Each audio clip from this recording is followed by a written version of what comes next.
Greetings, Arts Beatniks. It's the KC Arts Beat Report. I'm Patrick Neese.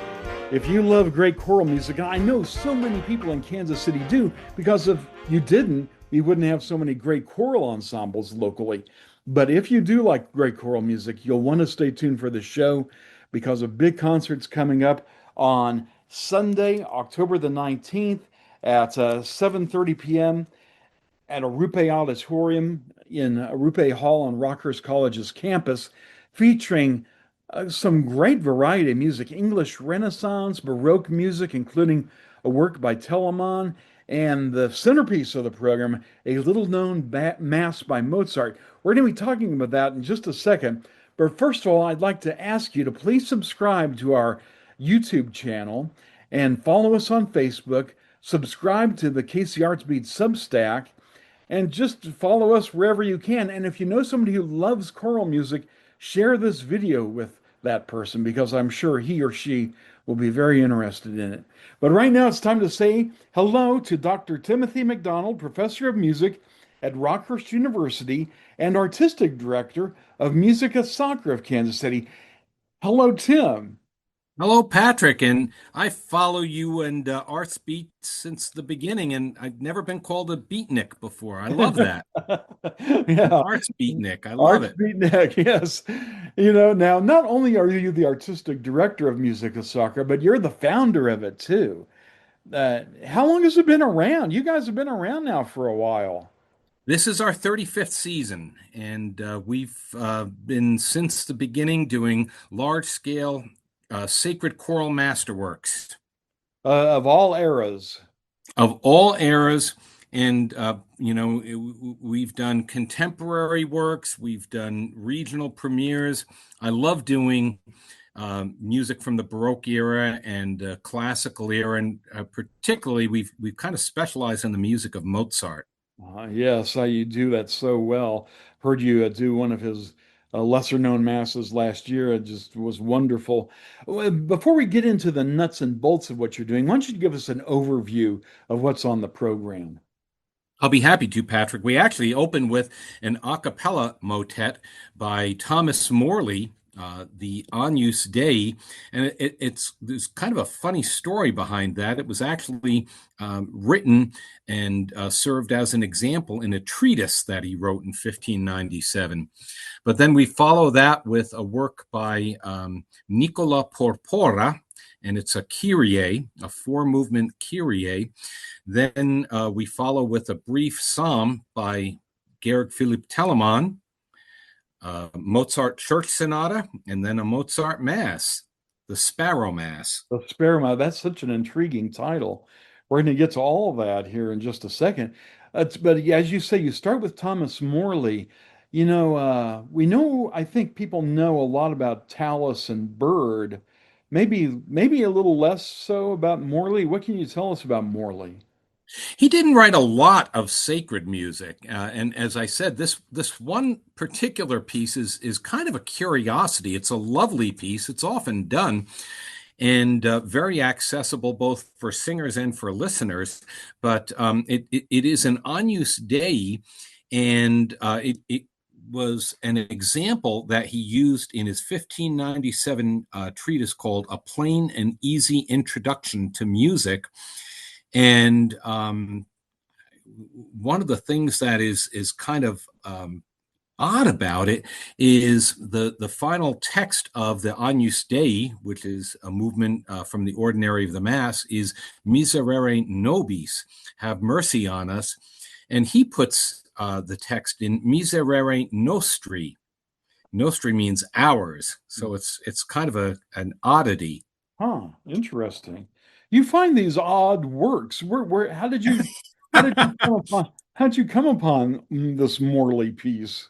Well, this one is not so unusual. It's a pretty commonly performed piece, but once again, when we hear Thomas Morley, we think of English madrigals, and he is one of the consummate writers of English madrigals, as you know.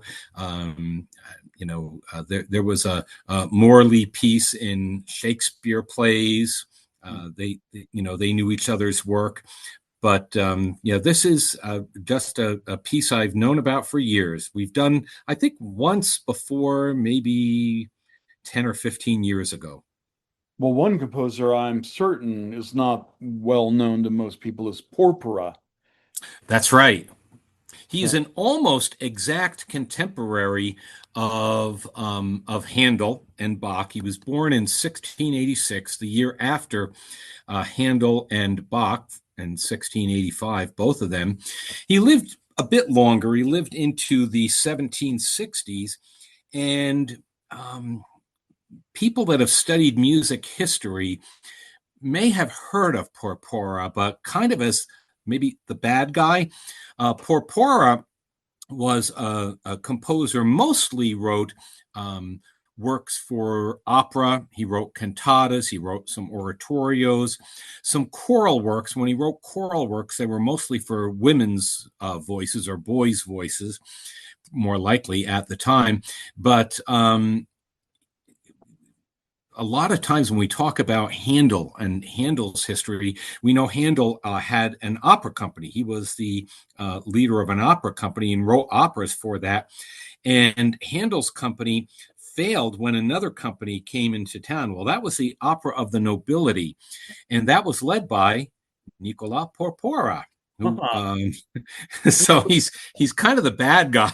Uh-huh. Wow. Yeah, And yeah. then both This. companies defaulted because they London at the time couldn't really handle, pardon the pun, a single opera company. And when you had two opera companies, it just neither could survive.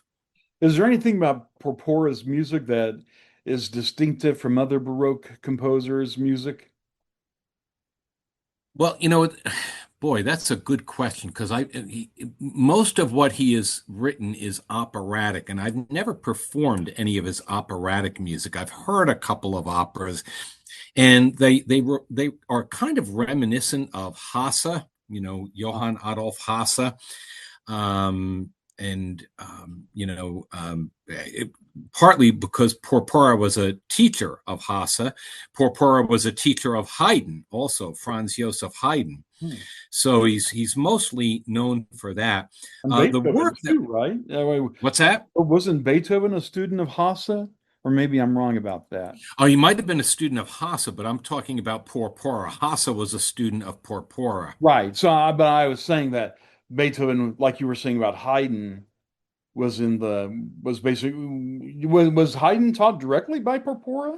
Yes, Oh, he okay. was a I student of see. Porpora. Okay, I thought you were just talking about the lineage, Oh, but no, no, no. I No, see. both Haydn and Hasse were students of Oh, Porpora. okay. Yeah, Uh-huh. so some direct influence and, probably later on some indirect influence, I'm sure, as well. Uh-huh. Very But the cool. work we're doing by Porpora is actually a Kyrie eleison, and it is four movements. One of them is only maybe 20 seconds. It's kind of a connecting movement, but the whole piece is about 9 or 10 minutes, and it's kind of funny in a way because that's 9 or 10 minutes for three words when you think about it. Because Kyrie eleison, Christe eleison, Kyrie eleison, repeated text, but only three words. Wow. That It's a lovely piece, and written for strings and chorus. And the strings have independent parts; they're not doubling the chorus at all. And but the music is imitative, and it's just glorious. when I was first getting into classical music many long years ago, Georg Philipp Telemann was sort of a footnote. He was hardly Right. hardly given any attention at all. He seems to be getting much more appreciated in recent years. Would you agree with that? I absolutely agree with that, and particularly for the instrumental side of the coin. And some great orchestras have been specializing in his music, and just wonderful, wonderful music. But also, more of his vocal music is getting known as well. And you're doing one of his works. What tell us about that? Psalm 111, Laudate Jehovah omnes gentes, praise God, all you people. And it's a very brief piece. It's probably, if I had to guess, maybe about 7 minutes long, three individual movements, written very late in Telemann's life. I think Telemann died in 17. I think it was 1767. And I think this was written around 1759. So pretty late into his career. And it's a little simpler than, some of his heavy duty Baroque pieces, but it's again, just a lovely piece written in Latin, which not all of his pieces are. Most of his sacred vocal music is written in German, as one would expect, but this is written in Latin. Interesting. I know he was almost an exact contemporary of Bach, and they were That's right. both friends. They knew each other, but their music, to my ear, sounds very different. I mean, they both sound Baroque, but it just seems like Telemann had more of a populist feel about his music. Like, I don't know. It's hard to put No, it. I agree with you 100%. It's more of a populist approach, but and part of it is not because of who Telemann was, but because of who Bach was. I mean, Bach, everything was so cerebral. I mean, it's music for the ear, but it's music for the eye. It's music for the mind. Mhm. At the same time, it's so fugal. When we've done a lot of Bach cantatas, and oh my word, they're so gloriously and wonderfully complicated, as well as enriching and wonderful to listen to. Very symbolic. But there's nothing wrong with writing a great tune either, or just No, having that lyrical gift, which I think Telemann really had. That was, in my opinion, that's what really makes him special. And he was also kind of anticipating those 19th century nationalist composers like Smetana and Dvorak and those people, because he drew on lots of, folk traditions. yes, he did. Yeah, I don't know if that comes through in the sacred music, but I encourage people to really, don't sniff at Telemann. Oh Explore his no. music. It's very rewarding, and this is an opportunity to hear his sacred music, which is also really great and different from Bach, but great in its own right.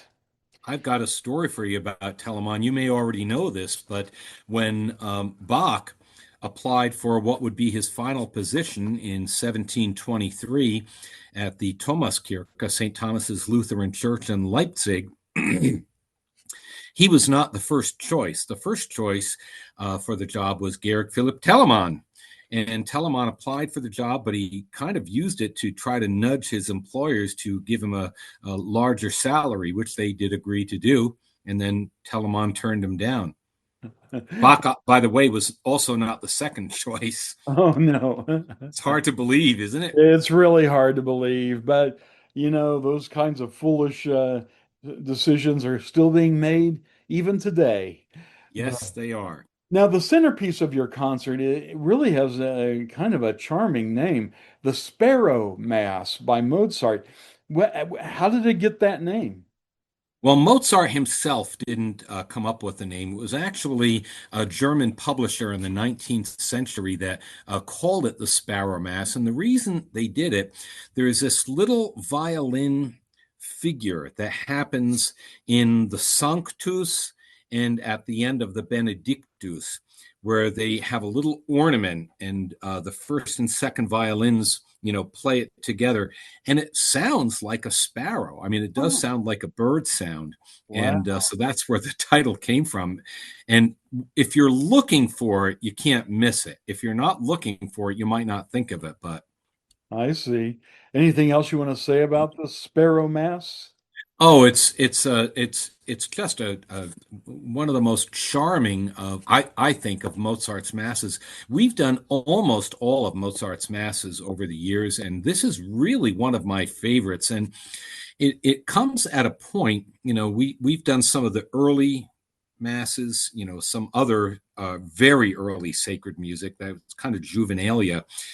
Um, and soon after this, his music is incredibly mature already. But this is right, kind of at the border. You can see some of the maturity of the later Mozart coming through, and you still hear some of the early style. But it is just charming. It's written for strings, trumpets, and timpani and organ, along with four-part chorus and solo quartet, and it's just catchy. I mean, the music is just incredibly catchy, and I sometimes wish I could get it out of my head when I try to fall asleep at night. Last year, as I say, I heard you perform Mozart's Pastoral Mass, That's right. another charmer that you never ever hear performed, and why I have no idea. So thank you for performing these little known Mozart masses that otherwise we'd never get to hear. And it's Mozart. It's going to be great. And by the way, have you heard of a choir in Regensburg that associated with the cathedral there, the Regensburger Domspatzen? Yes, That means the Regensburg Cathedral Sparrows. I So, didn't know. Oh, yes. Well, that's it. It's called the Spatzenmess yeah, so in you German. might want to call yourselves the Kansas City Spatzen. Now, Uh, that's really interesting. I've heard of the choir before, but I didn't realize I never put the two and two together about what that meant. yeah, Domspatzen. So anyway, that's always stuck with me. Sparrows are so innocent, lovely creatures, sort of the way we imagine Mozart being.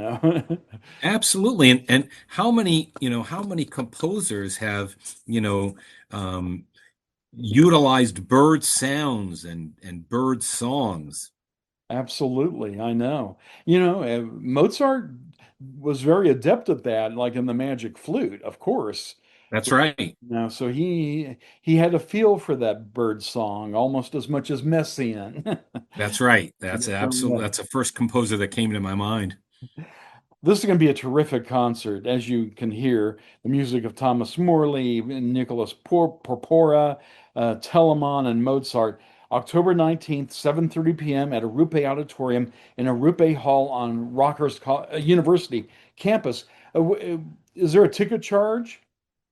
No, there is no charge. People can just come right in and enjoy themselves.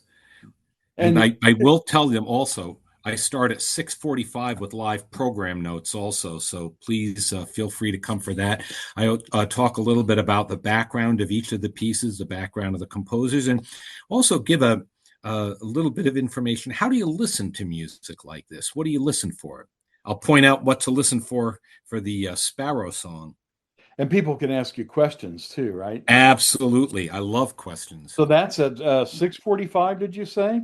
That's The correct. live program notes. Then the concert begins at 7:30 p.m. Tim, it's always a pleasure having you on the show. You're talking about this fantastic music that we never get to hear except when Musica Sacra does it. Thanks, Patrick. Always a pleasure for us to do it. We love what we do. Well, thank you so much. And as I say, if you know somebody who loves choral music, you'll definitely want to share this with them. So please do.